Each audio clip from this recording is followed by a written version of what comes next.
हमारे सभी कार्यकर्ता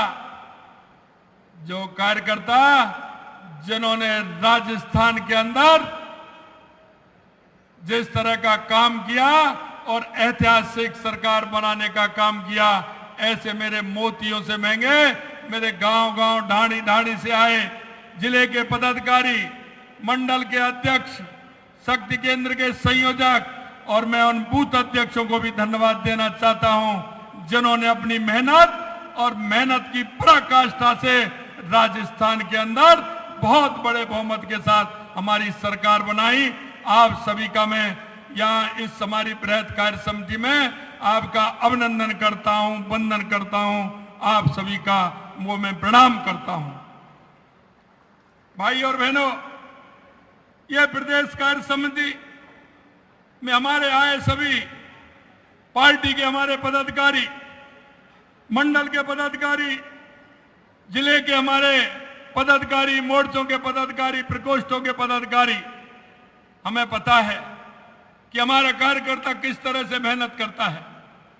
हमें यह भी पता है कि हमारे ज्येष्ठ और वरिष्ठ सभी कार्यकर्ता लोकसभा में भी हमारी जीत दिलाई, विधानसभा में भी जीत दिलाई और सबसे बड़ी बात 62 साल बाद तीसरी बार अगर इतिहास दोहराने का काम किया तो देश भर के हमारे पार्टी के कार्यकर्ताओं ने किया कि देश के यशस्वी प्रधानमंत्री नरेंद्र मोदी जी को 62 साल बाद तीसरी बार पार्टी के प्रधानमंत्री बनाने का काम किया।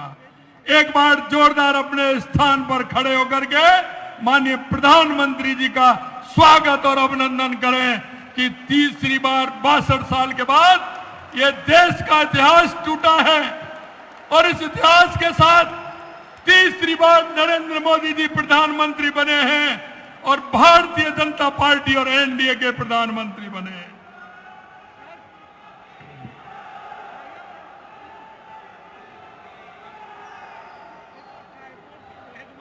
मैं आपको बताना चाहता हूं मेरे भाई और बहनों, आपने विधानसभा चुनाव से पहले प्रदेश कार्य समिति की बैठक में आपने को संकल्प लिए थे और इन संकल्प के माध्यम से आपने रोड मैप तैयार किया था। हमें पता है कांग्रेस के कुशासन को मिटाने के लिए आपने जी तोड़ मेहनत की थी। एक एक कार्यकर्ता ने मेहनत करते हुए, क्योंकि हमें पता है चाहे हमारा बूथ का कार्यकर्ता हो, चाहे हमारे शक्ति केंद्र का कार्यकर्ता हो, चाहे हमारे मोर्चों का कार्यकर्ता हो, चाहे हमारे प्रकोष्ठ का कार्यकर्ता हो या हमारा जिले का पदाधिकारी हो या प्रदेश का कोई पदाधिकारी हो, कोई भी हमारे केंद्रीय नेतृत्व के निर्देशन पर जिस तरह से आपने काम किया, हमें पता है राजस्थान में जिस विजन के साथ आप चले, आपने राजस्थान में ऐतिहासिक जीत दिला करके राजस्थान में कार्यकर्ताओं की ऊंचाई को बढ़ाने का काम आपने किया है। जो विजन देश के यशस्वी प्रधानमंत्री नरेंद्र मोदी जी ने हमको दिया, उस विजन को साथ लेकर के आप चले। यहां बैठे सभी कार्यकर्ता मैं निश्चित रूप से जानता हूं, पहली पंक्ति से लेकर के लास्ट की पंक्ति तक जो कार्यकर्ता बैठे हैं, निश्चित रूप से मैं कह सकता हूं मैं एक एक कार्यकर्ता को जानता हूं और एक एक कार्यकर्ता की ताकत को भी मैं जानता हूं। मुझे पता है आपने जिस तरह से हमारे राजस्थान के अंदर जो हमने संकल्प लिए थे, गांव-गांव ढाणी हम गए थे और गांव-गांव ढाणी जाकर के हमने जो परिश्रम किया था, चाहे हमारी रथ यात्रा के माध्यम से हो, संकल्प यात्रा के माध्यम से हो, हम गांव-गांव में गए थे और हम गांव-गांव में जाकर के हमने हर विधानसभा की समस्याओं को भी देखा था और उन समस्याओं को भी हमने एकत्रित किया था। इसलिए किया था कि आने वाले समय में अगर हमारी सरकार आएगी तो उन समस्याओं को समाधान करने की हम बात करेंगे। मैं आपको आज ये ध्यान दिलाना चाहता हूं कि हम तीसरी बार भाजपा एनडीए का पूर्ण बहुमत केंद्र में आया है और हमने दुनिया को दिखाया है कि हमारा भारतीय जनता पार्टी के कार्यकर्ताओं में ताकत है और देश के यशस्वी प्रधानमंत्री जी के नेतृत्व में, उनके विजन के साथ में हमने तीसरी बार केंद्र में भी सरकार बनाई है। मैं आपसे कहना चाहता हूं, आपने देखा होगा अभी अभी हमारे प्रधानमंत्री जी रूस गए थे, एक सर्वोच्च सम्मान से नवाजा गया था। यह हमको विश्व गुरु बनने की एक झलक देता है। यह देश के यशस्वी प्रधानमंत्री नरेंद्र मोदी जी के नेतृत्व में विश्व गुरु बनाने की झलक देता है कि रूस ने सर्वोच्च सम्मान से उनको नवारा है। यही नहीं मेरे भाई और बहनों, इस तरह के 15 देशों ने एक सर्वोच्च सम्मान से देश के यशस्वी प्रधानमंत्री नरेंद्र मोदी जी का सम्मान किया है। यह बढ़ती हुई भारत की ताकत है। और स्वामी विवेकानंद जी ने कहा था 21वीं सदी हमारी होगी, उस नरेंद्र से लेकर के यह नरेंद्र तक आपको होता हुआ दिख रहा है। यह हमारे गर्व और स्वाभिमान की बात है। मैं आपसे निवेदन करना चाहता हूं मेरे भाई और बहनों, यह प्रधानमंत्री जी की दूरदृष्टि और वसुदेव कुटुंब की भावना जिस तरह से है, उसे लेकर के हमारे प्रधानमंत्री जी चल रहे हैं। मैं आपको बताना चाहता हूं, आपने देखा होगा, क्योंकि मैं आपको इसलिए ध्यान दिलाना चाहता हूं, हमारे घोषणा पत्र के अंदर कोई भी बात आती है, अगर इस देश में कोई सच्चा राजनीतिक दल है तो वो भारतीय जनता पार्टी है। क्योंकि आपने देखा होगा, आपने भी नारे दिए हैं, और ये आज की बात नहीं है, 1952 के पहले चुनाव की बात है, जिसमें हमारे उन मनीषियों ने नारा दिया था कि जब भी हमारी केंद्र में सरकार आएगी हम धारा 370 हटाएंगे, हम धारा 370 हटाएंगे। आपने देखा कि वो नारा हमारा कितने दिन तक चला, लेकिन हमारे उस घोषणा पत्र, संकल्प पत्र के माध्यम से हम जनता को यह विश्वास दिलाना चाहते हैं कि आपके बीच में हम जिस विषय को लेकर के गए हैं, आपके बीच में जो हमने वायदा किया है, हम हर वायदे को पूरा करने के लिए पूर्ण रूप से तैयार हैं और हर वायदे को पूरा करेंगे। ये हम जनता को विश्वास दिलाते हैं। और वही विश्वास हुआ कि कश्मीर के अंदर इतने दिन के बाद जब पूर्ण बहुमत की सरकार आई तो धारा 370 को हटाया गया। हमारी सांस्कृतिक विरासतें जिस तरह से आताताइयों ने उनको बर्बाद करने का काम किया, उनको मिटाने का काम किया, हमने अपनी सांस्कृतिक विरासत को भी बढ़ाने का काम किया है। चाहे हमारा लोककाल हो, बाबा विश्वनाथ हो, बद्रीनाथ, केदारनाथ हो, और आने वाले समय में आप देखोगे चाहे हमारी गंगा माँ की सफाई हो, चाहे भगवान राम का वनगमन हो, चाहे अयोध्या में भगवान राम का मंदिर हो, ये हमारी सांस्कृतिक विरासत को भी बढ़ाने का काम हमारे देश के यशस्वी प्रधानमंत्री नरेंद्र मोदी जी ने किया है। मैं आपको कहना चाहता हूं मेरे भाई और बहनों, हमारी अर्थव्यवस्था तो 2014 से पहले 11वें स्थान पर थी, आज वो 5वें पायदान पर है। और हम आपको विश्वास दिलाते हैं कि आने वाले समय में दुनिया की तीसरी अर्थव्यवस्था हमारी होगी, देश के यशस्वी प्रधानमंत्री नरेंद्र मोदी जी के नेतृत्व में। मैं आपसे कहना चाहता हूं, और आपने अभी अभी समर्थन किया है, क्योंकि हमने देखा तब हमारी 2014 में माननीय वसुंधरा जी की सरकार आई थी, हमने उन हमारे लोकतंत्र सेनानियों की पेंशन का काम प्रारंभ किया था। लेकिन आपको पता है ये कांग्रेस के लोग, उन्होंने आते ही उसको बंद कर दिया। लेकिन हमने कहा था हमारे संकल्प पत्र के अंदर, हमारी सरकार आएगी, हम लोकतंत्र सेनानियों की पेंशन बढ़ाएंगे भी और उसको लागू भी करेंगे। और हम आपके माध्यम से कहना चाहते हैं, वो लोकतंत्र के सेनानी वो हैं जो आपने देखा होगा आज जो 25 जून को संविधान हत्या दिवस घोषित किया है, वो उसके साक्षी हैं। और उनको उनका जीवन बर्बाद करने वाली है कांग्रेस, इसका जीवन बर्बाद करने वाले वो कांग्रेस के लोग जिन्होंने हमारे उन ऐसे लाखों कार्यकर्ताओं को जिन्होंने जेलों के अंदर बंद कर दिया। 18-18 महीने, 19-19 महीने उन्होंने जेलों में बिताई। उनके परिवार खंडित हो गए, विखंडित हो गए, लेकिन उन्होंने लोकतंत्र की रक्षा के लिए इमरजेंसी के अंदर अपने आप को समर्पित कर दिया। हमने कहा था, और मैं धन्यवाद भी देना चाहता हूं देश के यशस्वी प्रधानमंत्री नरेंद्र मोदी जी का, कि उनके नेतृत्व में संविधान हत्या दिवस घोषित किया गया है।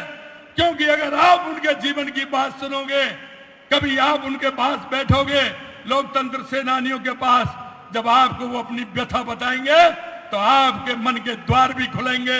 आपको मालूम भी पड़ेगा कि किस तरह से कांग्रेस ने लोकतंत्र की हत्या की थी और उनको किस तरह से जेल में डालते हुए उन्होंने यातना सहन की थी। हमने कहा कि हम उनकी पेंशन भी बढ़ाएंगे और आगे आने वाले समय में विधेयक ला करके उनको रेगुलर भी करेंगे और आने वाले समय में उनको और भी लाभ हम देने वाले हैं। वो लोगों का दर्द आपको नहीं पता है, उन लोगों के दर्द को आप नहीं जानते, क्योंकि आप इसलिए नहीं जानते कि आपको कभी ऐसा दर्द लगा नहीं, कभी आपने उनके बारे में सोचा नहीं। निश्चित रूप से देश के यशस्वी प्रधानमंत्री नरेंद्र मोदी जी के नेतृत्व में ऐसे लोगों के स्वाभिमान के लिए, और जिस स्वाभिमान से उन्होंने लड़ाई लड़ी, हम उनके लिए भी काम करेंगे। मित्रों, मैं आपसे कहना चाहता हूं, मैं आपसे निवेदन करना चाहता हूं, देश के यशस्वी प्रधानमंत्री नरेंद्र मोदी जी ने एक कर नीति, एक शिक्षा नीति, एक देश एक राशन कार्ड, जिस तरह से कार्यक्रम माननीय प्रधानमंत्री जी ने हाथ में लिए हैं। और मैं आपसे एक बात और कहना चाहता हूं, अभी 5 जून को, क्योंकि हम सरोकार के काम भी करते हैं, सामाजिक सरोकार के काम हमारी पार्टी करती है। आपने देखा 2014 में जब देश के यशस्वी प्रधानमंत्री नरेंद्र मोदी जी आए थे, लिंकन पाथ में कमी थी, लिंकन पाथ में काफी अंतर था। उन्होंने पहली बार इस देश के अंदर किया कि बेटी बचाओ बेटी पढ़ाओ का नारा दे करके उस लिंकन पाथ को सही करने का काम देश के यशस्वी प्रधानमंत्री नरेंद्र मोदी जी ने किया।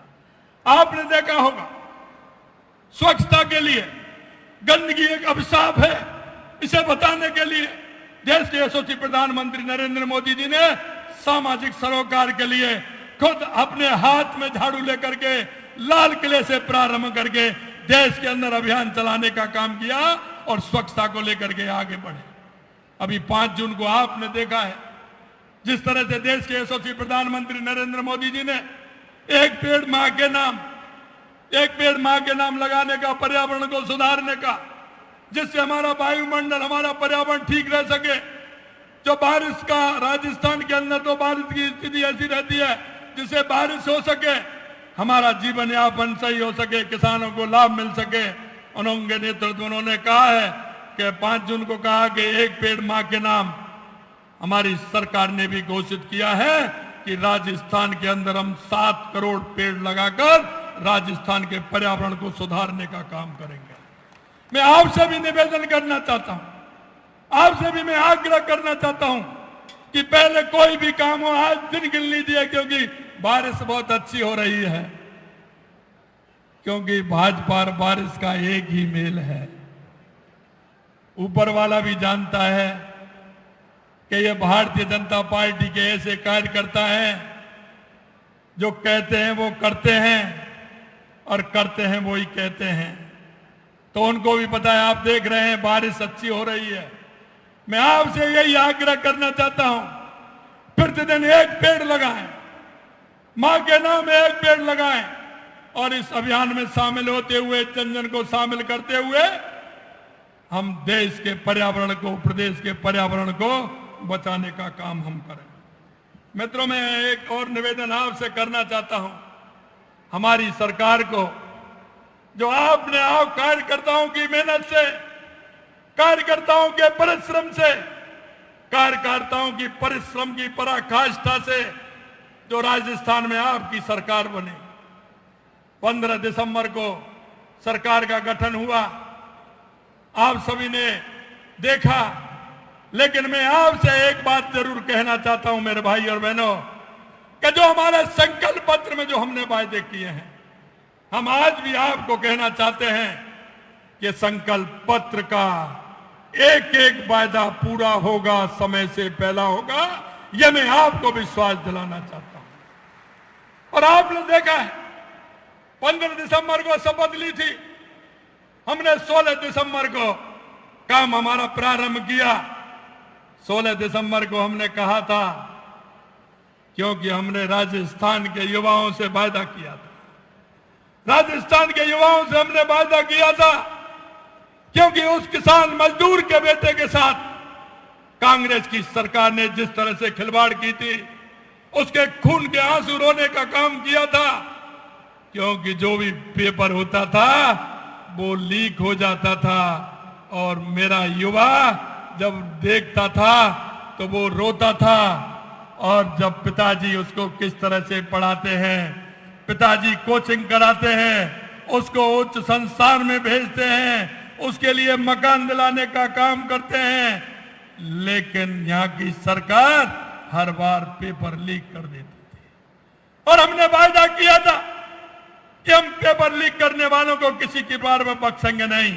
हमने 16 दिसंबर को एसआईटी गठित की, और एसआईटी का काम भी आपने देखा है मेरे भाई और बहनों। जब अगली मीटिंग होती है तो 2, 4, 5 बढ़ जाते हैं। आज संख्या 108 पहले थी, अब 110 संख्या पहुंच गई है। 110 लोगों को गिरफ्तार करके अंदर डालने का काम किया है। यही नहीं, आपको पता होगा यहाँ गैंगस्टर आते थे, कभी गोली चला के चले जाते थे, भू माफिया, खनन माफिया, ड्रग माफिया। हमने कहा हम एंटी गैंगस्टर फोर्स का निर्माण करेंगे, और आपने देखा होगा हमने कहा है या तो गैंगस्टर राजस्थान के अंदर आएगा नहीं, आएगा तो यहां से बच करके जाएगा नहीं, यह हम आपको विश्वास दिलाते हैं। यही नहीं मेरे भाई और बहनों, 6 महीने के अंदर आपने देखा होगा जिस तरह से अब वो छुप रहे हैं, अब वो छुप रहे हैं। हमने कहा छुपने से काम नहीं चलेगा। जैसे ही पता लगेगा यह राजस्थान है, यह महाराणा प्रताप की धरती है, यह महाराजा सूरजमल की धरती है, यह पन्नाधाय की धरती है, यह मीराबाई की धरती है, यह अमृता देवी की धरती है, यह शक्ति और भक्ति की धरती है। यह किसी अशांति फैलाने वाले की धरती नहीं है। राजस्थान में किसी भी तरह की अशांति नहीं फैलाने दी जाएगी। कहा हमने, या तो आएगा नहीं, आएगा तो यहां से जाएगा नहीं, यह हम आपको विश्वास दिलाते हैं। आपने देखा होगा संगठित अपराध जिस तरह के होते थे, हमने कहा हम जीरो टॉलरेंस में काम करने वाले हैं, हम किसी को भी बख्शने वाले नहीं हैं, यह संगठित अपराध भी नहीं चलेगा। और आज आप देख रहे हैं जिस तरह से आए दिन कार्रवाई हो रही है, और आपने कभी टीवी में भी देखा होगा, चलते हुए भी देखा होगा, आपने बुलडोजर चलते भी देखा होगा। हमने कहा कि अपराधी को खत्म नहीं, अपराधी को नीचे से खत्म करना है। अगर अपराधी पैदा करने वाले को भी हम खत्म करना चाहते हैं, वो अपने लालच के लिए अपराधी पैदा करते हैं। हमने कहा ऐसा कोई भी लालची व्यक्ति होगा, इस तरह का पनाह देने वाला होगा, हम उसको भी नहीं बख्शने वाले हैं, क्योंकि वो भी अपराध को बढ़ावा देता है, वो भी अपराध की श्रेणी में आता है। हमने कहा हम किसी को छोड़ने वाले नहीं हैं। कई बार हमारे पास फाइल आती है, ये पकड़ा गया साहब, अरे भैया पकड़ा गया तो इसकी छुट्टी करिए, इसके लिए काय के लिए तुम फाइल को चला रहे हैं, बंद कर दीजिए और बंद करिए, हटाइए इसको, क्योंकि हम उनको छोड़ने वाले नहीं हैं, ये हम आपको विश्वास दिलाते हैं। भाई और बहनों, आपने देखा होगा मेवात के अंदर किस तरह से साइबर क्राइम चल रहा था, किस तरह की स्थिति थी। पूरे देश के अंदर राजस्थान में 80% और उसमें भी सारा का सारा मेवात में चलता था। हमने कहा कि ये नहीं चलेगा। आपने देखा होगा किस तरह की पंचायतें होने लग गई हैं। अब जहां अपराध होता था लोग उसको प्रोत्साहन करते थे, अब वहां पंचायतें हो रही हैं, पंचायतें कर रहे हैं कि इस तरह का अपराध गांव में पंचायत करके कह रहे हैं कि आगे हमारा कोई भी बच्चा, कोई भी व्यक्ति इस तरह के अपराध नहीं करेगा। उनका हाल भी आपने देखा है और हमने कहा है कि हम किसी भी तरह से कोई भी क्राइम होगा जो हमारे लोगों की लूट करने वाला है, धोखे से पैसा लेने वाला है, उसको हम किसी कीमत पर नहीं छोड़ेंगे। आप देख रहे हो जिस तरह से उनके कार्रवाई हो रही है। यही नहीं मेरे भाई और बहनों, हमने कई बार कहा है और आपने देखा भी है कि जो हमने वायदे किए थे वो वायदे हमने धीरे धीरे धीरे धीरे पूरा करना हमने प्रारंभ कर दिया। हम सामाजिक सुरक्षा की बात करें तो आपने देखा होगा हमारे संकल्प पत्र के माध्यम से हमने जो वायदे किए थे वो हमने पूरे किए हैं। हम 10 संकल्पों के माध्यम से हमने हमारा बजट आगे बढ़ाने का काम किया है। यही नहीं, मैं आपसे कहना चाहता हूं, हमने वायदा किया था कि अगर हमारी सरकार आएगी तो हम ईआरसीपी को लेकर के आएंगे। आपने देखा होगा 27 जनवरी को, 15 दिसंबर को हमारी सरकार बनी थी, 27 जनवरी को हमारा समझौता हुआ मध्य प्रदेश और केंद्र सरकार और राजस्थान के द्वारा, और वो समझौता हुआ। कांग्रेस जी ने कहा यह समझौता ऐसे हो गया, आपने तो कम ज्यादा कर दिया। अरे मैंने कहा भाई आपका पत्र दिखाओ ना हमें कोई, आप बताओ आपने कब समझौता किया। माननीय शिवराज सिंह जी भाई साहब बैठे हैं, इनके नेतृत्व में माननीय वसुंधरा जी की जब सरकार थी, शिवराज जी भाई साहब की सरकार थी, उस टाइम इन्होंने ईआरसीबी को बढ़ाने का काम किया और कांग्रेस ने रोड़े लगाने का काम किया। यही नहीं, इनकी सरकार कांग्रेस की यहां थी और कांग्रेस की मध्य प्रदेश में थी कुछ दिन के लिए। कांग्रेस के मुख्यमंत्री ने कोर्ट में ले गया, उसने कहा मैं आने वाला नहीं हूं, केंद्र की मीटिंग में बुलाने के बाद भी नहीं आया। मैं धन्यवाद देना चाहता हूं हमारे पूर्व मुख्यमंत्री और हमारे केंद्रीय मंत्री शिवराज सिंह जी भाई साहब को और हमारे वर्तमान मुख्यमंत्री मोहन यादव जी को कि इन्होंने खुले दिल से राजस्थान की उन योजनाओं को और मध्य प्रदेश की उन योजनाओं को आगे बढ़ाने का काम किया। आने वाले समय में दिसंबर के महीने में ईआरसीपी का बहुत बड़ा शिलान्यास देश के यशस्वी प्रधानमंत्री नरेंद्र मोदी जी के द्वारा होने वाला है। हमने काम भी प्रारंभ कर दिया, हमने वहां भूमि अधिग्रहण का काम भी प्रारंभ किया है। हम आपको विश्वास दिलाते हैं कि जो हमने कहा था कि हम शिलान्यास करेंगे और उद्घाटन भी भारतीय जनता पार्टी करेगी, ये जो माननीय देश के यशस्वी प्रधानमंत्री नरेंद्र मोदी जी ने जो करके दिखाया है, जितनी भी बड़ी योजनाएं उनका शिलान्यास भी किया है और उनका उद्घाटन भी किया है। राजस्थान में भी वही होने वाला है, शिलान्यास भी करेंगे और आने वाले समय में उद्घाटन भी करेंगे, ये हम आपको विश्वास दिलाते हैं। इसी तरह यमुना समझौता, हमारा सीकर झुंझुनू चूरू के लिए हम कहते थे कि कांग्रेस, कई लोगों तो कांग्रेस के नेताओं ने कई बार भूमि पूजन कर दिया। कई बार जब चुनाव आते हैं तो वो इसी से चुनाव लड़ते हैं कि हम यमुना का पानी लाएंगे। लेकिन मैं आपसे कहना चाहता हूं भाई और बहनों, जब हमने अधिकारियों से कहा भाई कुछ पेपर निकालिए, कब किस किस ने कब कब पत्र लिखे, जरा हम ये तो देखें, उसके आधार पर हमारे काम को आगे बढ़ाएं। मैं आपसे कहना चाहता हूं और उनको भी कहना चाहता हूं, अगर कोई पत्र लिखा हो तो आप ला सकते हैं। उन्होंने आज तक यमुना समझौते के लिए कांग्रेस ने ना केंद्र को ना राज्य को एक भी पत्र उन्होंने नहीं लिखा। अगर कोई पत्र लिखा तो 1994 में देश के यशस्वी प्रदेश के पूर्व मुख्यमंत्री और देश के उपराष्ट्रपति माननीय भैरव सिंह जी शेखावत ने लिखा था, और वो 1994 में लिखा था, लेकिन कांग्रेस ने कभी नहीं लिखा। मैं इसलिए कहना चाहता हूं, आप बात तो बहुत करते हैं लेकिन दृढ़ इच्छा नहीं है, आप जनता के बीच में काम नहीं करना चाहते हैं। इसलिए मैं कहना चाहता हूं मेरे भाई और बहनों, हमने 17 फरवरी को हरियाणा से भी समझौता किया। हरियाणा और केंद्र सरकार और राजस्थान के बीच में समझौता हुआ कि हथनी कुंड से 3 पाइपलाइन राजस्थान के लिए आएंगे, 1 पाइपलाइन हरियाणा के लिए आएगी और हमारे तीनों जिलों के लिए पीने का पानी मिलेगा। हमारा यमुना का समझौता भी हमने आपके बीच में करके बताया। यही नहीं, मैं आपसे एक और निवेदन करना चाहता हूं, क्योंकि राजस्थान में सबसे ज्यादा आवश्यकता पानी की है और हमने कहा कि यह वर्ष हमारा पानी और बिजली के लिए है। हमने दूसरे काम भी किए। आपको पता होगा, हमारा देवास उदयपुर देवास स्कीम के माध्यम से, क्योंकि आपको पता है अरावली पर्वत की श्रृंखला है, आधा पानी हमारा अरब सागर की तरफ जाता है, आधा पानी हमारा हिंद महासागर की तरफ इधर आता है। लेकिन जो हिंद महासागर की तरफ आता है, ये तो पानी हमारे उदयपुर, राजसमंद, कपासन और हमारे चित्तौड़ और भीलवाड़ा के लिए काम आता है।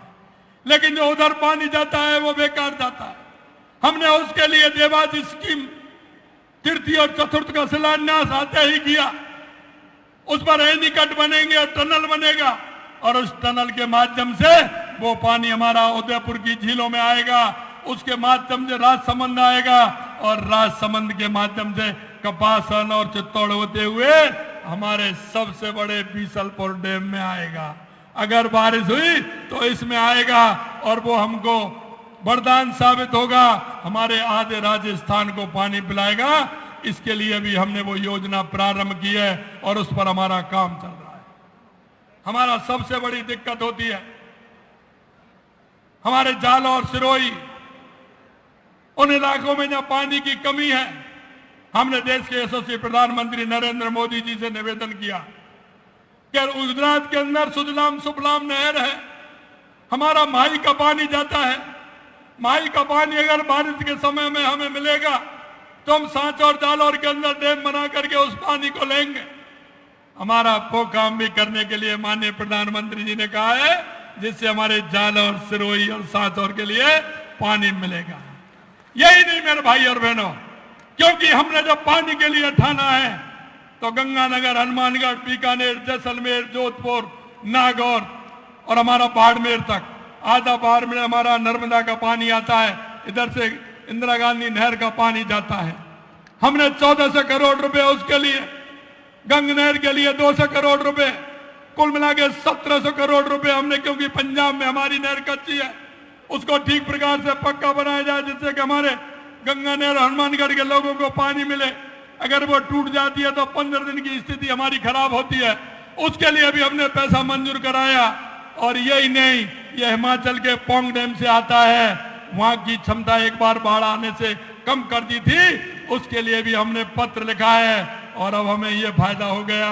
पहले हमारे R.K. सिंह जी थे, उन्होंने कहा कि इस पानी को हम बढ़ाएंगे और अब क्योंकि राजस्थान के और तमाम हमारे हनुमानगढ़, गंगानगर, बीकानेर, नागौर के उन हमारे ऐसे कार्यकर्ता, ऐसी जनता की मांग है कि वह पानी पूरा मिले।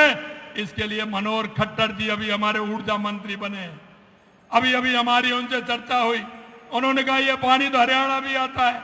मैंने कहा आप हरियाणा भी दीजिए और राजस्थान में भी लीजिए।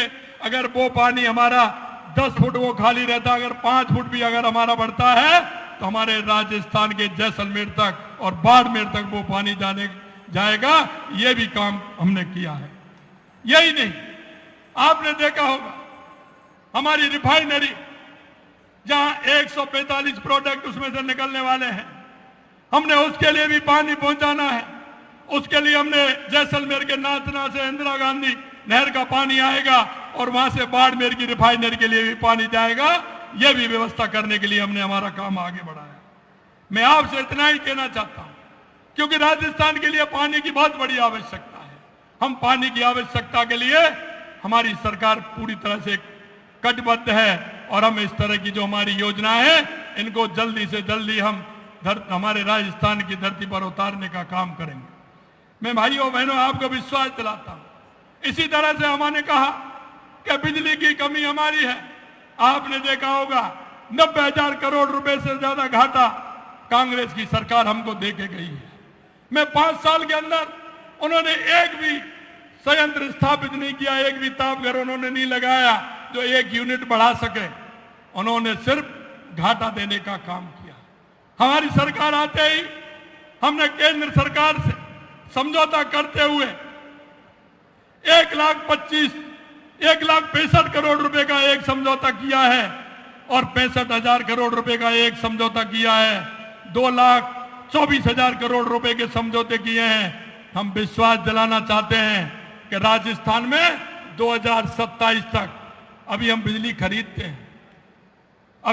खरीदते हैं, और आपको एक बात और बता दूं कि अभी आपने देखा होगा अगस्त सितंबर के पिछले साल इन्होंने समझौता किया था जब बिजली की दर 4 रुपए यूनिट थी। 4 रुपए यूनिट जब इन्होंने उधारी की बिजली ली थी अगस्त और सितंबर में, और उसको देना कब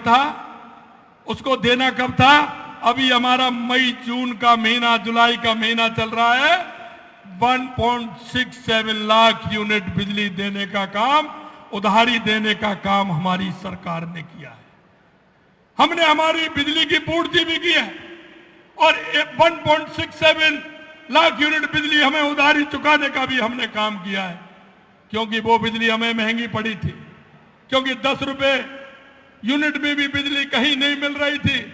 हमने हमारे गैस के प्लांट, चाहे हमारा रामगढ़ का हो चाहे हमारा धौलपुर का हो, वो हमें 12 और 12.5 रुपए यूनिट में बिजली पड़ी थी। जब बिजली की कमी पड़ी तो हमें उनका भी चलाने का काम प्रारंभ किया। मैं ये कहना चाहता हूं कि इन्होंने जो उधारी का काम किया, अरे उसे नगद ले लेते, पैसे दे के ले लेते, घाटे में जाते, लेकिन हमने 4 की 10 रुपए यूनिट को चुकाना नहीं पड़ता। लेकिन क्योंकि उनका जो सिस्टम था, आप सभी ने पता है, उनका जो बिजली लेने का सिस्टम था, उसमें आप सभी को पता है जिस तरह से कोयला खरीद से लेकर के उन्होंने घोटाले किए। मैं आपको इतना विश्वास दिलाना चाहता हूं कि आने वाले समय में 2027 तक हम बिजली खरीदने वाले नहीं, बिजली उत्पादन कर बिजली बेचने वालों में हमारा राजस्थान होगा। यह हम आपको विश्वास दिलाते हैं। मित्रों, मैं आपसे कहना चाहता हूं, हमारी सुरक्षा, सामाजिक सुरक्षा के क्षेत्र में हमने कहा था कि हम हमारी सामाजिक सुरक्षा पेंशन हम 15% बढ़ाएंगे, और आपने देखा होगा हमने 1,000 रुपए से 1,150 रुपए करने का काम हमारी सरकार ने किया है। और अभी झुंझुनू में कार्यक्रम हुआ था, एक दिन के अंदर 88 लाख ऐसे सामाजिक सुरक्षा पेंशन वालों को 1,037 करोड़ रुपए एक दिन में देने का काम हमारी सरकार ने किया है। यही नहीं, आपने यह भी देखा होगा, हम जब ये कहते हैं कि हम 5 साल में 4 लाख नौकरी देंगे, कांग्रेस वाले कहते हैं कहां से देंगे? अरे इस दिमाग में बढ़ी है, भारतीय जनता पार्टी के विजन में बढ़ी है, देश के यशस्वी प्रधानमंत्री नरेंद्र मोदी जी के विजन में है। क्योंकि आपने कभी कुछ किया तो नहीं, आप कैसे कर सकते हैं? अरे हमने कहा, जिस दिन हमने 22,000 लोगों को नियुक्ति पत्र देने का काम किया, हर 2 महीने बाद फिर हम नियुक्ति पत्र देंगे। अगस्त के महीने में कम से कम 10,000 लोगों को नियुक्ति पत्र और देंगे। मित्रों, आपने देखा होगा हमारे 10 संकल्प हमारे आधार हैं। फॉर्म, रिफॉर्म, परफॉर्म और ट्रांसफॉर्म के साथ सुशासन को उपलब्ध करने के लिए सुनियोजित विकास के साथ शहरी, ग्रामीण व क्षेत्रीय विकास, सम्मान सहित किसान परिवारों को आर्थिक सशक्तिकरण, बड़े उद्योगों के साथ MSME को प्रोत्साहन, विरासत भी और विकास भी की सोच से धरोहर संरक्षण का काम भी हमारी सरकार करेगी। सतत विकास के साथ हरित राजस्थान एवं पर्यावरण संरक्षण राजस्थान, मानव संसाधन विकास, सबके लिए स्वास्थ्य, गरीब एवं वंचित परिवारों के लिए गर्मामयी जीवन जीने का काम भी हम करेंगे। आपको पता है, हमने एक वायदा और किया था सामाजिक सुरक्षा के लिए। हमने कहा कि हमारी सरकार आएगी, हम गैस के सिलेंडर को 450 रुपए में देंगे। मैं आपसे कहना चाहता हूं, यह फैसला हमने सरकार आते ही 22 दिसंबर को लिया था, और 1 जनवरी से 73 लाख माता बहनों को 450 रुपए में सिलेंडर हमने देना प्रारंभ कर दिया 1 जनवरी से। हमने कहा था कि जो आंगनवाड़ी आशा सहयोगिनी हमारी बहन है, उनको आए दिन टीकाकरण से लेकर के कई काम देते रहते हैं। हमने कहा उनका वेतन भी बढ़ाने का काम हम करेंगे। हमने उनका 15% वेतन बढ़ाने का उनका भी काम किया है। यही नहीं मेरे भाई और बहनों, हमने कहा था कि हमारे पंचायत के जनप्रतिनिधि, हमारे निकाय के जनप्रतिनिधि उनका वेतन बढ़ाने का ध्यान नहीं देते हैं। हमने कहा उनका भी वेतन और भत्ते बढ़ाने का काम करेंगे। उनका भी वेतन और भत्ते बढ़ाने का काम आते ही हमारी सरकार ने किया है। आपने देखा होगा हमने इस बजट में अनुसूचित जाति जनजाति कल्याण के लिए 1500 करोड़ रुपए का उसमें भी हमने प्रावधान रखा है। हमने अनुसूचित क्षेत्र के जनजाति परिवारों के लिए गोविंद गुरु जनजातीय क्षेत्र विकास योजना बनाने का काम भी हमने किया है। आपने देखा होगा कांग्रेस की सरकार कहती थी डीजल पेट्रोल। मेरे भाई और बहनों, देश के यशस्वी प्रधानमंत्री नरेंद्र मोदी जी के नेतृत्व में शायद आपने देखा होगा पहली बार हुआ है हमारे राजस्थान के जिलों में असमानता थी। और असमानता इस तरह की थी कई जिले में डीजल कुछ मिल रहा है, उस अगले में पेट्रोल कुछ मिल रहा है, अगले में डीजल कुछ मिल रहा है। हमने कहा इस असमानता को भी हम हटाएंगे। आपने देखा होगा हमने 7 रुपए 18 पैसे डीजल का कम करने का काम हमारी सरकार ने किया था। 6 रुपए 58 पैसे हमने पेट्रोल को कम करने का काम किया था। 2% वैट घटा करके हमने असमानता को भी दूर किया और डीजल के दाम भी घटाने का काम हमारी सरकार ने किया। यही नहीं, मैं आपको बताना चाहता हूं किसान कल्याण के लिए, क्योंकि आपने देखा होगा देश के यशस्वी प्रधानमंत्री नरेंद्र मोदी जी जिस तरह से जिस विजन को लेकर के चलते हैं और उन्होंने जो कहा था किसान कल्याण के लिए करके दिखाया। हमारी सरकार ने भी वायदा किया। हमने कहा था कि किसानों को हम सम्मान निधि देने का काम करेंगे, हम भी सम्मान निधि बढ़ाने का काम करेंगे। पहले चरण में हमने 2000 रुपए बढ़ाने का काम किया, 6000 से हमने 8000 की। और आपने देखा होगा 29 जून को आपने देखा होगा टोंक से हमने 65 लाख किसानों को 1000 रुपए की किस्त डाल करके 650 करोड़ रुपए दे करके किसान को सम्मान देने का काम किया। यही नहीं, आपने देखा हमारी सरकार बनी थी, दिसंबर में हमारी सरकार ने शपथ ली, मार्च के महीने में किसान की फसल आती है। हमने कहा इसको किसान की फसल आने वाली है, हम आगे नहीं ले जाएंगे, नहीं तो किसान को फायदा नहीं मिलेगा। और आपने देखा होगा हमारी पहली कैबिनेट के अंदर हमने किसान को 2275 से 125 रुपए बढ़ा करके 2400 रुपए करने का काम, एमएसपी करने का काम हमारी सरकार ने किया। यही नहीं मेरे भाई और बहनों, बजट में हमने 96,787 करोड़ रुपए कृषि विकास और किसान के कल्याण हेतु प्रावधान किया है। इस बजट में 10 संकल्पों के साथ हमने किसान के लिए कोऑपरेटिव के माध्यम से 2300 करोड़ रुपए का किस तरह से उसको ऋण मिले, ऋण भी बहुत कम ब्याज पर मिले, ये भी हमने किया है। हमने कहा हमारे किसान के साथ साथ पशुपालन का भी काम करते हैं। हमने कहा पशुपालन के लिए अगर किसान के घर में, किसान तो है लेकिन गाय भैंस नहीं है, अगर उसके घर दूध नहीं हो रहा है तो क्या मतलब है।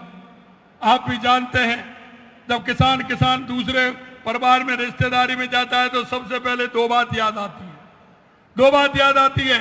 वो पूछते हैं फसल कैसी है, या तो ये पूछते हैं, दूसरी पूछते हैं दूध वगैरह हो रहा है कि नहीं हो रहा है। पूछते हैं कि नहीं पूछते, आप बताइए। जाते हैं तो यही पूछते हैं ना, दूध हो रहा है कि साहब नहीं हो रहा है, वो हो रहा है। तो हमने कहा किसान किसी भी तरह से, इसके लिए हमने 1 लाख गौपालक का किसान को देने का काम किया है, और वो भी बहुत न्यूनतम ब्याज दर पर 1 लाख रुपए गौपालक के रूप में हम किसान को क्रेडिट कार्ड देंगे, जिससे वो गाय भैंस ला करके वो घर में दूध अपने बच्चों को पिला सके। इसके लिए हमने काम किया है।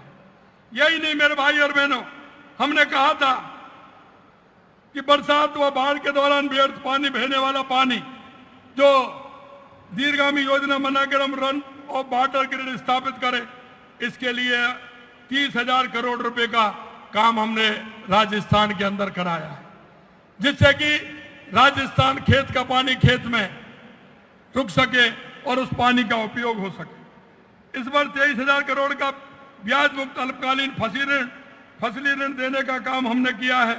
और आपको बताना चाहते हैं 5 लाख नए किसान भी ऋण प्राप्त कर सकते हैं, क्योंकि सहकारिता में होता है कि जो उसका सदस्य होता है उसी को मिलता है, लेकिन हमने उसमें भी प्रावधान किया है, क्योंकि कांग्रेस ने उन किसानों की संख्या नहीं बढ़ाई।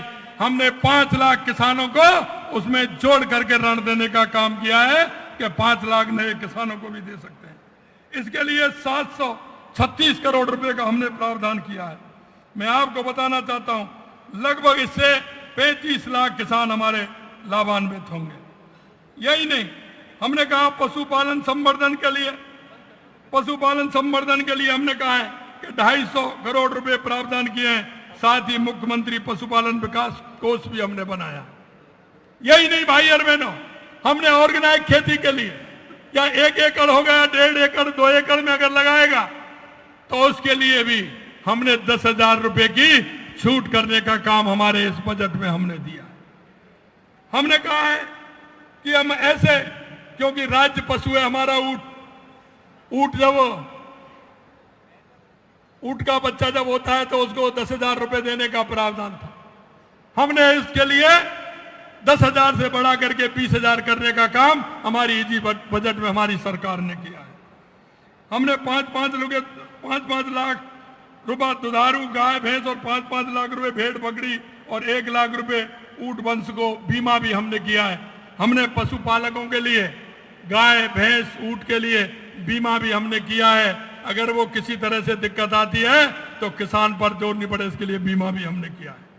हमने महिला सशक्तिकरण के क्षेत्र में आपने देखा होगा, लोग कहते थे कि साहब ये ऐसे तृतीय श्रेणी में, हमने कहा महिला सशक्तिकरण के लिए, महिला सुरक्षा को बेहद गंभीर से लेने के लिए हमने तृतीय श्रेणी के लेवल फर्स्ट में महिलाओं के लिए 50% आरक्षण करने का काम हमारी सरकार ने किया है। ये कांग्रेस के लोग महिला सशक्तिकरण की बात करते हैं, आज तक इन्होंने कोई भी काम नहीं किया। अगर नारी बंधन किया तो देश के यशस्वी प्रधानमंत्री नरेंद्र मोदी जी ने किया। इसलिए मैं आपसे कहना चाहता हूं, राजस्थान की बेटियां सेना अर्धसैनिक बलों में पुलिस में भर्ती होकर देश और प्रदेश की सेवा कर सकें, इसके लिए संभागीय स्तर पर बालिका सैनिक स्कूल स्थापित करने का काम भी हमने किया है।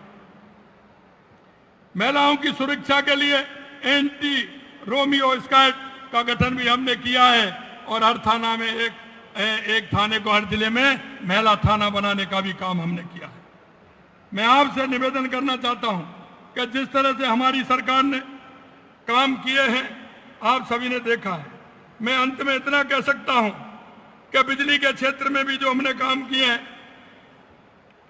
बजट में कुछ प्रमुख बातें और मैं 2-3 आपको बताना चाहता हूं, क्योंकि मैं इसलिए कहना चाहता हूं, आपने हमारा बजट देखा होगा और बजट के अंदर हमने हर विधानसभा को छूने का काम किया है।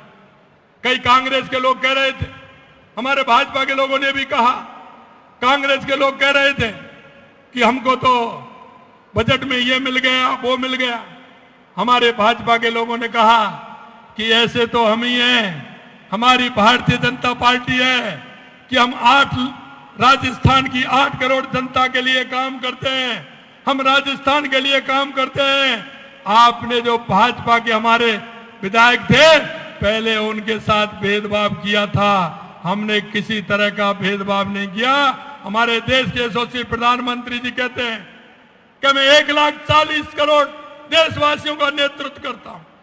हमारी भारतीय जनता पार्टी जिस मिशन के साथ काम करती है, कभी हमने किसी भी तरह का कि ये उसका है ये उसका है, हमने सभी जनता को साथ लेकर के काम किया है।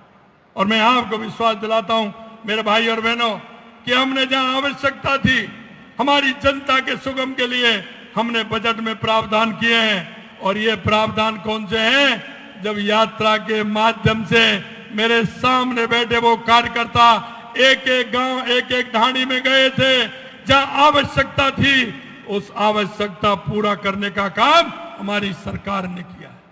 हमने बजट से 1 महीने पहले सभी समुदाय के लोगों को, सभी संस्थाओं को, सभी को बुला करके उनके सुझाव भी लेने का काम किया था।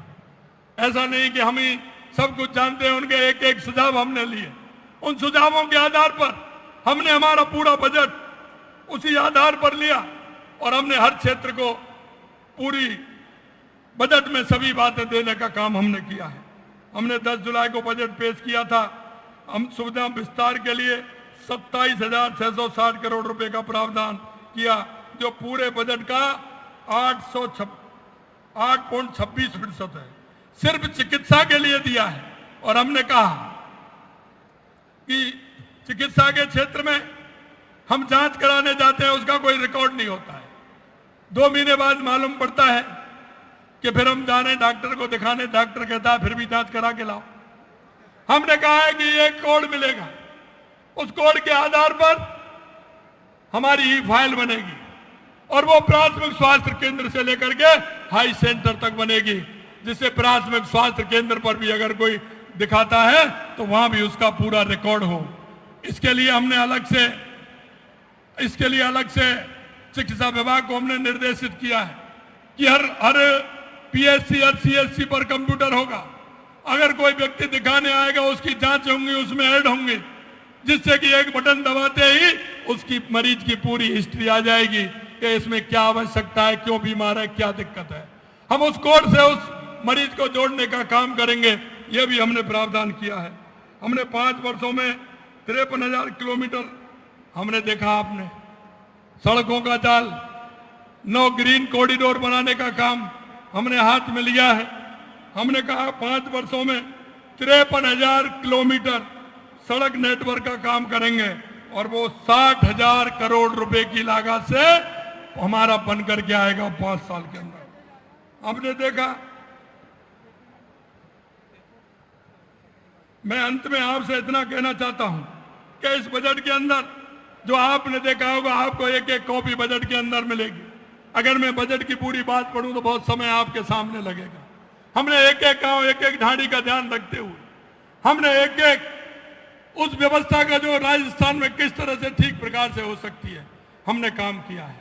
मित्रों, मैं आपसे अंत में इतना कहना चाहता हूं, मेरे भाई और बहनों, जो ये हमारे सभी कार्यकर्ता हैं, कभी कार्यकर्ता के मन में आता है, हमारे जनप्रतिनिधि भी विराजमान है, हमारे सांसद और विधायक, मैं आपसे भी निवेदन करना चाहता हूं और मैं मेरे कार्यकर्ताओं से भी निवेदन करना चाहता हूं, भाई और बहनों, जो हमारे जनप्रतिनिधि के रूप में, चाहे हमारे सांसदों, विधायकों, पूर्व विधायकों, पूर्व सांसदों, चाहे हमारे कार्यकर्ता के रूप में हमारे प्रदेश के पदाधिकारियों, जिले के पदाधिकारियों, मंडल के पदाधिकारियों, मोर्चों के पदाधिकारियों, मेरा शक्ति केंद्र का संयोजक हो या बूथ अध्यक्ष हो, कोई भी कार्यकर्ता ऐसा है कि उसको लगता है कि मेरी सरकार के अंदर मेरा यह काम सार्वजनिक रूप से होना चाहिए, इस काम की आवश्यकता है, मैं आपको विश्वास दिलाना चाहता हूं, जो मेरा कार्यकर्ता कहेगा हमारी सरकार उस काम को करेगी, यह मैं आपको विश्वास दिलाना चाहता हूं।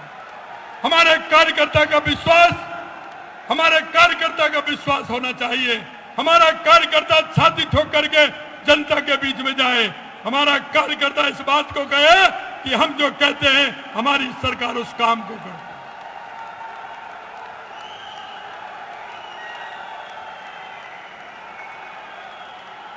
इसलिए मैं आपसे निवेदन करना चाहता हूं कि जनता की संवेदनाओं में हम जाएं, जनता के हर काम में हमें जाना है, क्योंकि हमें एक नागरिक होने का कर्तव्य भी हमें बताना है कि हम इस प्रदेश के वो जागरूक नागरिक भी हैं और हम ऐसी एक पार्टी के कार्यकर्ता होने के नाते, मित्रों, मैं आपको यही निवेदन करना चाहता हूं। एक वो भी पार्टी थी जो पंचायत से लेकर के पार्लियामेंट में उसने लंबे समय तक राज किया, लेकिन उनके कार्यकर्ताओं में संस्कार नहीं था, विचार नहीं था, देश के प्रति भाव नहीं था, प्रदेश के अंदर भाव नहीं था। मैं कहना चाहता हूं, ये भारतीय जनता पार्टी का कार्यकर्ता है, ये विचार को लेकर के चलता है, ये संस्कार को लेकर के चलता है, और जब संस्कार को लेकर के चलता है तो ये कार्यकर्ता ऊंचाइयों को छूता है। ये आज भारतीय जनता पार्टी देश नहीं, दुनिया की सबसे बड़ी पार्टी है। ये आप सभी की मेहनत से, आप सभी के काम से मैं इतना आपसे कहना चाहता हूं। इसलिए मैंने कहा है कि हमारे जनप्रतिनिधि कहते हैं मेरे एक काम दो काम रह गए। मैं आपसे कहना चाहता हूं, आप भी अपनी सूची बनाइए कि पहले कौन से काम की आवश्यकता है जिसमें समय भी लगेगा, उस काम को पहले लीजिए। जो थोड़ा कम समय में हो उसको सेकंड नंबर पर लीजिए, अल्प समय में हो उसको तीसरे नंबर पर लीजिए। और मैं सभी जनप्रतिनिधियों से निवेदन करना चाहता हूं, जो ये पीछे फौज बैठी है कार्यकर्ताओं की, आपको एक एक की जन सुनवाई करनी है, क्षेत्र में भी करनी है, अगर जयपुर में रहे तो यहां भी करनी है। किसी भी तरह से कार्यकर्ता को निराशा नहीं लगे। आने वाले समय में भारतीय जनता पार्टी या 1 साल 2 5 साल 5 साल के नहीं, पूरे देश के अंदर लगातार जो देश के यशस्वी प्रधानमंत्री नरेंद्र मोदी जी के नेतृत्व में और राजस्थान के अंदर हम हमारे काम से, हमारी मेहनत से, कार्यकर्ता के समर्पण से करके दिखाएंगे। ये हम आपसे कहना चाहते हैं। मैं एक छोटा सा कार्यकर्ता आप सभी के बीच में से आया हूं। शायद आपको भी पता नहीं होगा, शायद आपको भी पता नहीं होगा। और जिस दिन मेरा नाम बोला गया था तो एक बार तो मेरी समझ में नहीं आया, इसलिए मैं कहना चाहता हूं आप सभी से। कई कार्यकर्ता मेरे से कहते हैं भाई साहब हमको कोई देख नहीं रहा है, भाई साहब हम काम कर रहे हैं हमको कोई देख नहीं रहा है। मेरे भाइयों, मैं आपसे निवेदन करना चाहता हूं, आपसे कहना चाहता हूं कि भारतीय जनता पार्टी लिखा होता है ना कि आप कैमरे की नजर में हैं, आप कैमरे की नजर में हैं। हमारा एक एक कार्यकर्ता, क्योंकि वो भारतीय जनता पार्टी है जो एक एक कार्यकर्ता का ध्यान रखते हुए काम करती है। इसलिए मैं आपसे इतना ही कहना चाहता हूं, आप छोड़ दीजिए। मैं आपसे कह रहा हूं, विश्वास करिए, नेतृत्व आपके सामने बैठा है, विश्वास करिए। आप सभी में से आने वाले समय में जनप्रतिनिधि बनने वाले हैं, आप में से ही पदाधिकारी बनने वाले हैं, आप में से ही पार्टी का नेतृत्व करने वाले हैं, क्योंकि ये कार्यकर्ताओं की पार्टी है और कार्यकर्ता सर्वोपरि रहता है। लेकिन अंत में एक बात कहना चाहता हूं कि हमारी मेहनत, हमारा समर्पण उस उद्देश्य को लेकर के होना चाहिए। हम उस संवेदनाओं के साथ हमारा काम पूरा करना चाहिए, क्योंकि हम एक उस कार्यकर्ता के रूप में काम करते हैं। जनता हमारे पास आती है, लोग हमारे जन पास आता है। जो आपके पास आता है, आप विश्वास करके आता है आप पर, आप भाग्यशाली हैं। आपके पास आता है, आप भाग्यशाली हैं। और जब वो आपके काम को देखता है और जब वो आपकी बात करता है तो आप सौभाग्यशाली हैं।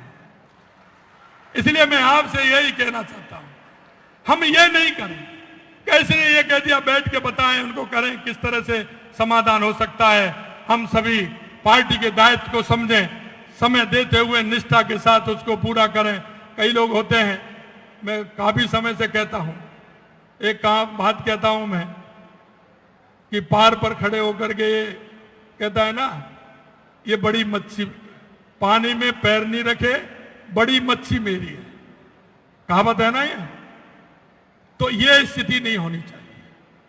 अगर जाएगा, काम करेगा तो निश्चित रूप से उसका लाभ एक एक कार्यकर्ता को मिलेगा। यह मैं आप सभी से कहना चाहता हूं। मित्रों, अंत में इतना ही कहूंगा, आप लोगों का जो सहयोग, आपका जो समर्पण, आपका जो भाव, हमारे सामने सभी हमारे जनप्रतिनिधि, हमारी मंत्रिमंडल के सदस्य बैठे हैं। निश्चित रूप से आपकी इच्छा और अपेक्षा और भारतीय जनता पार्टी का हमारा संकल्प पत्र, यह हम आपको विश्वास दिलाते हैं, समयबद्ध तरीके से इसको पूरा करेंगे, आप सबके सहयोग से पूरा करेंगे। यही मैं आपसे निवेदन करना चाहता हूं। पुनः एक बात और कहना चाहता हूं कि हम देश के यशस्वी प्रधानमंत्री नरेंद्र मोदी जी के एक पेड़ मां के नाम को विजन को आगे बढ़ाते हुए हम आगे बढ़े। यही मैं आप सभी से निवेदन करना चाहता हूं। आप सभी आए, गांव गांव ढाणी ढाणी से एक एक कार्यकर्ता को प्रणाम करता हूं नमन करता हूं, वंदन करता हूं। आप सभी को नमस्कार। जय हिंद, जय भारत, जय राजस्थान।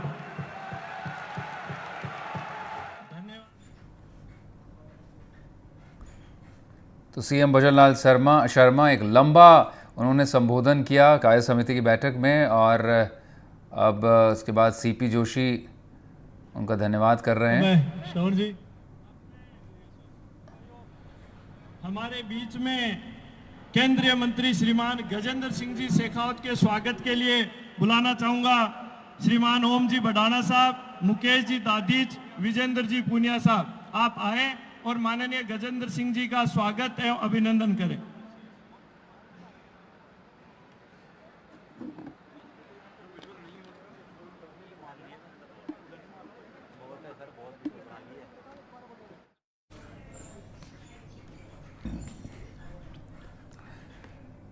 तो सीएम भजनलाल शर्मा ने अपने संबोधन में कहा कि बीजेपी कार्यकर्ता ये नहीं माने कि उनका काम दिखाई नहीं पड़ रहा है। हर एक कार्यकर्ता कैमरे की नज़र में, यानी बीजेपी के नेतृत्व की उन पर निगाह है।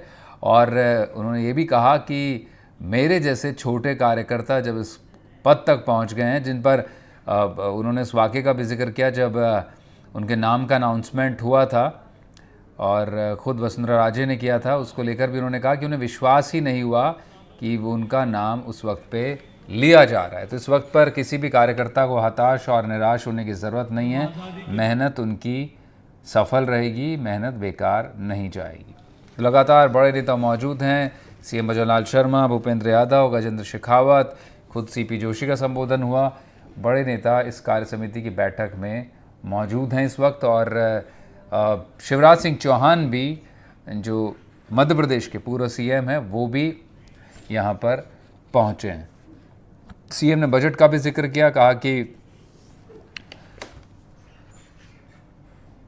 बजट में तमाम आकांक्षाओं को पूरा किया गया है। हमने कोशिश की हर वर्ग को छूने की और उसे समय पर पूरा भी करेंगे। ये बड़ी बात सीएम ने कही है। और जिस तरह से शिलान्यास के वक्त ही उस प्रोजेक्ट के उद्घाटन की जो परंपरा प्रधानमंत्री नरेंद्र मोदी ने स्थापित की है, वो राजस्थान में भी अब जारी रहेगी। इसको लेकर भी सीएम ने कहा।